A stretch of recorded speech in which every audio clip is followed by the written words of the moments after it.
Which is more challenging to overcome, tone acquisition or gear acquisition? Well, for me, it's both. Ever been there? Let's talk about it.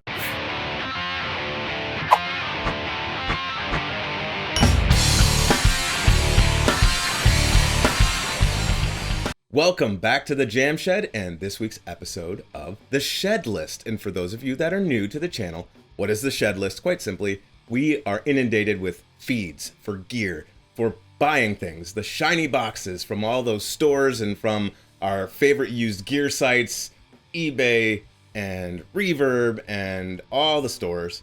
And so this whole conversation is always revolving around what's coming into those feeds. And often I find myself, like many of you, down a rabbit hole watching and learning and thinking about and dreaming about pieces of gear that I'm being enticed by through these feeds. And recently I've been down a rabbit hole of the Boss pedals for WazaCraft. And for those of you that are going, well, what's WazaCraft? Apparently, it's just another lineage of the Boss pedals that we all know and love.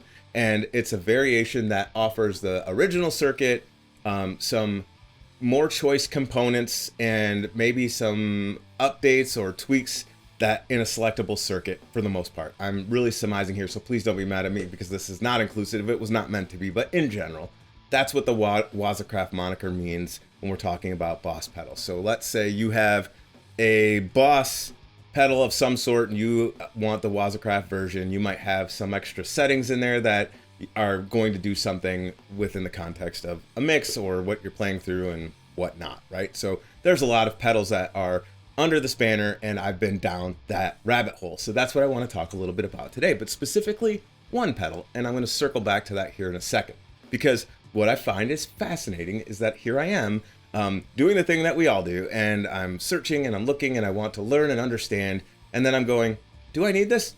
No, I don't. Why am I looking at it? Because it is fun. It's fun to learn, it's fun to explore, and fun to be curious. Probably not so fun to empty your wallet for things that you probably know you're not going to need or use after it's lost its shine, so to speak, and it'll become the trophy that then sits on the shelf until you decide, maybe I should check that thing out again. So, with that being said, let's talk about today's topic and what exactly has been in my feed. And honestly, it's this.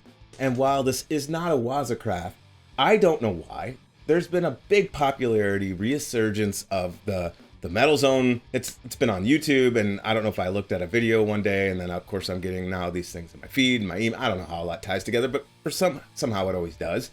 And I know I have one, so I don't need another one, but I was like, well, what is the inherent difference between this and a WazaCraft, and why did I choose this pedal? One, because I have it, and I know what it sounds like, and I had an original one, and I know what that sounded like, and to me, this one doesn't sound any different. It's a newer version. Couldn't tell you the year. It doesn't matter. It's newer. But I want to know what you think. When you think about the Metal Zone pedal, what comes to your mind? For me, it's chainsaws and buzzing and just shrill distortion.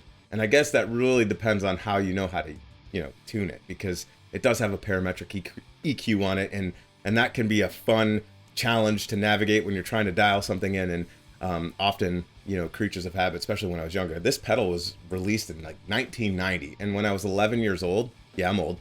I'm pretty sure I didn't have this pedal, but maybe around 15, 16, I was, with friends in a band, and we're trying to make this thing work and sound great.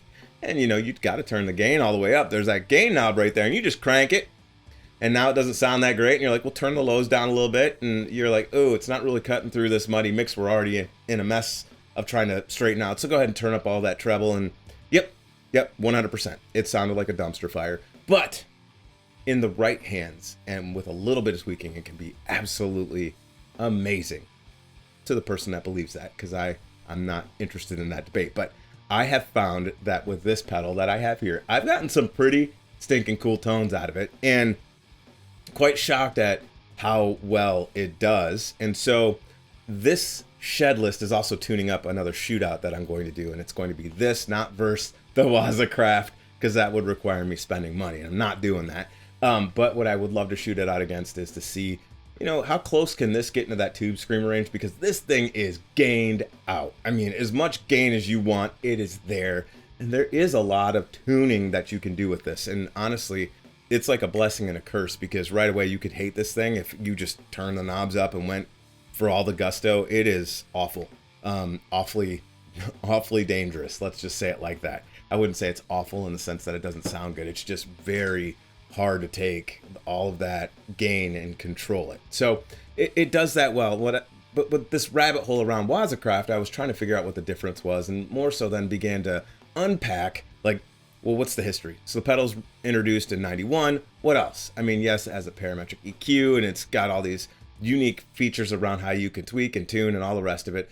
But one of the things that I thought was compelling when I was looking up these pedals is that over 1 million of them have been sold. That means there's over 1 million of these things. So they're truly not inherently special, but they certainly are loved.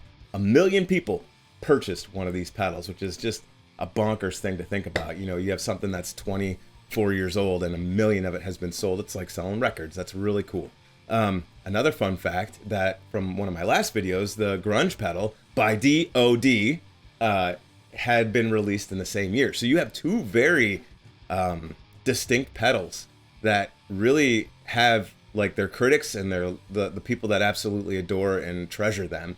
And so it's just fascinating that so many cool things could have been released in 1991 and today still have staying power to the point where they're being reproduced and then tweaked a little bit and then repackaged and getting us to part ways with our money. Isn't that fascinating how manufacturers do that so easily?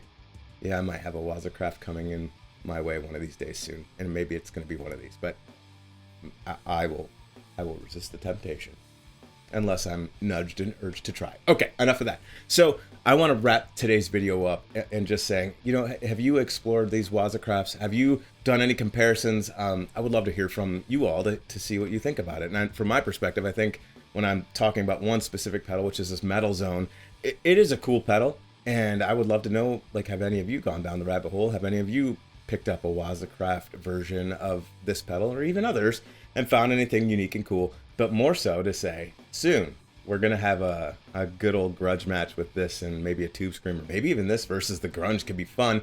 And by the way, all of that to be said, it's just to have some fun exploring tone, because the number one rule about this is there are none. And this channel's all about exploring and having fun and living through some of the random thoughts that I'm bringing to the table. And again, my appreciation for those of you who've stuck with me this long on this Shed List video. Thank you for joining me. We will see you on the next one, which will be a grudge match between the Metal Zone and a pedal. Maybe you guys decide, Tube Screamer or Grunge. What do you want to see? I look forward to seeing you all on the next one. Take care, everybody.